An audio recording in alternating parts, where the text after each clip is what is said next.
Plane से मुंबई से दिल्ली तक के सफर में थकान जैसा तो कुछ नहीं था, पर माँ के थोड़ा आराम कर ले कहने पर मैं फ्रेश होकर माँ के ही बेडरूम में आकर लेट गई। भैया भाभी अभी ऑफिस में थे। माँ घर की मेड श्यामा को किचन के कुछ निर्देश दे रही थी। कल पिताजी की बरसी है। हर साल मैं माँ की इच्छा अनुसार उनके पास जरूर आती हूँ। मैं 5 साल की ही थी जब पिताजी की एक सड़क दुर्घटना में मृत्यु हो गई थी। भैया उस समय 10 साल के थे। माँ टीचर थी, अब रिटायर हो चुकी हैं। 25 सालों के अपने वैवाहिक जीवन में मैं सुरभि और सार्थक के जन्म के समय ही नहीं आ पाई हूँ, पर बाकी समय हर साल आती रही हूँ। विपिन मेरे सकुशल पहुँचने की खबर ले चुके थे। बच्चों से भी बात हो चुकी थी। मैं चुपचाप लेटी कल होने वाले हवन, भैया भाभी और अपने इकलौते भतीजे यश के बारे में ही सोच रही थी कि तभी माँ की आवाज़ से मेरी तंद्रा भंग हुई। ले तनु, कुछ खा ले। पीछे पीछे श्यामा मुस्कुराती हुई ट्रे लेकर हाजिर हुई। मैंने कहा, माँ इतना सब? अरे सफ़र से आई है, घर के काम निपटाने में पता नहीं कुछ खाकर चली होगी या नहीं। मैं हंस पड़ी। माएँ ऐसी ही होती हैं, मैं जानती हूँ माँ। अच्छा भला नाश्ता करके निकली थी और प्लेन में कॉफ़ी भी पी थी। माँ ने एक पराठा और दही प्लेट में रखकर मुझे पकड़ा दिया, साथ में हलवा भी। मायके आते ही एक मैच्योर स्त्री भी चंचल तरुणी में बदल जाती है, अतः मैंने भी ठुनकते हुए कहा, नहीं माँ, मैं इतना नहीं खाऊंगी, और हलवा तो बिल्कुल भी नहीं। माँ ने प्यार भरे स्वर में कहा, यह डाइटिंग मुंबई में ही करना, मेरे सामने नहीं चलेगी। खा ले मेरी बिटिया। अच्छा ठीक है, अपना नाश्ता भी ले आओ आप। हाँ मैं लाती हूँ, कहकर श्यामा चली गई। हम दोनों ने साथ नाश्ता किया। भैया भाभी रात तक ही आने वाले थे।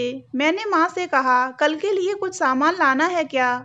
नहीं, संडे को ही अनिल ने सारी तैयारी कर ली थी। तू थोड़ा आराम कर, मैं जरा श्यामा से कुछ काम करवा लूँ। दोपहर तक यश भी आकर मुझसे लिपट गया। मेरे इस इकलौते भतीजे को मुझसे बहुत लगाव है। मेरे मायके में गिने चुने लोग ही तो हैं। सबसे मधुर स्वभाव के कारण घर में एक स्नेहपूर्ण माहौल रहता है। जब आती हूँ अच्छा लगता है। 3 बजे तक का टाइम कब कट गया पता ही नहीं चला। यश कोचिंग चला गया तो मैं भी माँ के पास ही लेट गई। माँ दोपहर में थोड़ा सोती हैं। मुझे नींद नहीं आई तो मैं उठकर ड्राइंग रूम में आकर सोफे पर बैठकर एक पत्रिका के पन्ने पलटने लगी। इतने में डोरबेल बजी। मैंने ही दरवाज़ा खोला। श्यामा पास में ही रहती है। वह दोपहर में घर चली जाती है, शाम को फिर आ जाती है।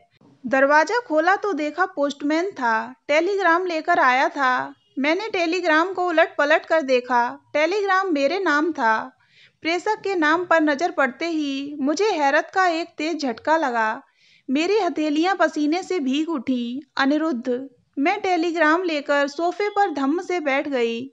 हमेशा की तरह कम शब्दों में बहुत कुछ कह दिया था अनिरुद्ध ने।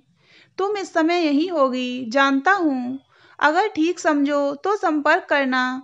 पता नहीं कैसे मेरी आंखें मिश्रित भावों की नमी से भरती चली गई थीं। ओह अनिरुद्ध, तुम्हें आज 25 साल बाद भी याद है मेरे पिताजी की बरसी और यह टेलीग्राम।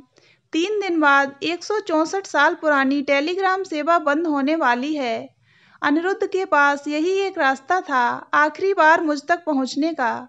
मेरा मोबाइल नंबर उसके पास है नहीं, न मेरा मुंबई का पता है उसके पास। तब यहाँ उन दिनों घर में भी कोई फ़ोन नहीं था। बस यही आखिरी तरीका उसे सूझा होगा। उसे यह हमेशा से पता था कि पिताजी की बरसी पर मैं कहीं भी रहूं, माँ और भैया के पास जरूर आऊंगी। और उसकी यह कोशिश मेरे दिल के कोने कोने को उसकी मीठी सी याद से भरती जा रही थी। अनिरुद्ध, मेरा पहला प्यार एक सुगंधित पुष्प की तरह ही तो था। एक पूरा कालखंड ही बीत गया अनिरुद्ध से मिले। वह संधि पर खड़ी थी तब मैं जब पहली बार मन में प्यार की कौपल फूटी थी। यह वही नाम था जिसकी आवाज़ कानों में उतरने के साथ ही जेठ की दोपहर में बसंत का एहसास होने लगता। तब लगता था यदि परम आनंद कहीं है तो बस उन पलों में सिमटा हुआ जो हमारे एकांत के हमसफ़र होते। पर कॉलेज के दिनों में ऐसे पल हम दोनों को मुश्किल से ही मिलते थे। मिलते भी तो संकोच, संस्कार और डर में लिपटे हुए कि कहीं कोई देख न ले। नौकरी मिलते ही उस पर घर में विवाह का दबाव बना तो उसने मेरे बारे में अपने परिवार वालों को बताया। फिर वही हुआ जिसका डर था। उसके अति पुरातन पंथी परिवार में हंगामा खड़ा हो गया और फिर हमारा प्यार हार गया था। परंपराओं के आगे, सामाजिक नियमों के आगे, बुजुर्गों के आदेश के आगे हमारा प्यार हार गया। प्यार क्या योजना बनाकर, जाति धर्म परख कर किया जाता है या किया जा सकता है? और बस हम दोनों ने ही एक दूसरे को भविष्य की शुभकामनाएं देकर भारी मन से विदा ले ली थी। यही समझा लिया था मन को कि प्यार में पाना जरूरी भी नहीं। पृथ्वी आकाश कहाँ मिलते हैं भला। सच्चा प्यार तो शरीर से ऊपर मन से जुड़ता है। बस हम जुदा भर हुए थे। उसकी विरह में मेरी आंखों से बहे अनगिनत आंसू बाबुल के घर से विदाई के आंसुओं में गिल लिए गए थे। मैं इस अध्याय को वहीं समाप्त समझ पति के घर आ गई थी, लेकिन आज उसी बंद अध्याय के पन्ने फिर से खुलने के लिए मेरे सम्मुख फड़फड़ा रहे थे। टेलीग्राम पर उसका पता लिखा हुआ था। वह यहीं दिल्ली में ही है। क्या उससे मिल लूं? देखूं तो कैसा है। उसके परिवार से भी मिल लूं। पर यह मुलाकात हमारे शांत सुखी वैवाहिक जीवन में हलचल तो नहीं मचा देगी। दिल उससे मिलने के लिए उकसा रहा था। दिमाग कह रहा था पीछे मुड़कर देखना ठीक नहीं रहेगा। मन तो हो रहा था देखूं, मिलूं उससे। 25 साल बाद कैसा लगता होगा। पूछूं ये साल कैसे रहे, क्या क्या किया, अपने बारे में भी बताऊं। फिर अचानक पता नहीं क्या मन में आया, मैं चुपचाप स्टोर रूम में चली गई। वहां काफी नीचे दबा अपना एक बॉक्स उठाया। मेरा यह बॉक्स सालों से यहीं पड़ा है। इसे कभी किसी ने नहीं छेड़ा। मैंने बॉक्स खोला। उसमें एक और डब्बा था। सामने अनिरुद्ध के कुछ पुराने पीले पड़ चुके, भावनाओं की स्याही में लिपटे खतों का एक एक पन्ना पुरानी यादों को आंखों के सामने एक खूबसूरत तस्वीर की तरह ला रहा था। न जाने कितनी भावनाओं का लेखा जोखा इन खतों में था। मुझे अचानक महसूस हुआ आजकल के प्रेमियों के लिए तो मोबाइल ने कई विकल्प खोल दिए हैं। फेसबुक ने तो अपनों को छोड़कर अनजान रिश्तों को जोड़ दिया है। सारा सामान अपनी गोद में फैलाए मैं अनगिनत यादों की गिरफ्त में बैठी थी, जहां कुछ भी बनावटी नहीं होता था। शब्दों का जादू और भावों का सम्मोहन लिए ये खत मन में उतर जाते थे। हर शब्द में लिखने वाले की मौजूदगी महसूस होती थी। अनिरुद्ध ने एक पेपर पर लिखा था, खुसरो दरिया प्रेम का उल्टी बाकी धार, जो उतरा सो डूब गया, जो डूबा सो पार। मेरे होंठों पर एक मुस्कुराहट आ गई। आजकल के बच्चे इन शब्दों की गहराई नहीं समझ पाएंगे। वे तो अपने प्रिय को मनाने के लिए सिर्फ एक आई लव यू स्माइली का सहारा लेकर बात कर लेते हैं। अनिरुद्ध खत में न कभी अपना नाम लिखता था न मेरा। इसी वजह से मैं इन्हें संभाल कर रख सकी थी। अनिरुद्ध की दी हुई कई चीजें मेरे सामने पड़ी थीं। उसका दिया हुआ एक पेन, उसका पीला पड़ चुका एक सफेद रूमाल जो उसने मुझे बारिश में भीगे हुए चेहरे को साफ करने के लिए दिया था। मुझे दिए गए उसके लिखे क्लास के कुछ नोट्स। कई बार तो वह ऐसे ही कोई कागज पकड़ा देता था जिस पर कोई बहुत ही सुंदर शेर लिखा होता था।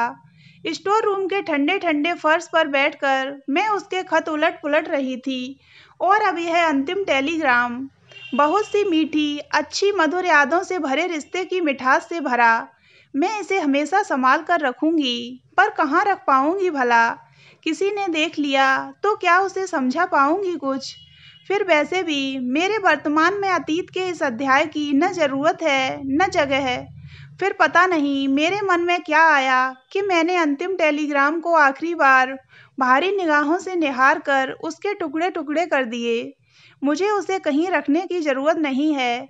मेरे मन में इस टेलीग्राम में बसी भावनाओं की खुशबू जो बस गई है, अब इसी खुशबू में भीगी फिरती रहूंगी जीवन भर।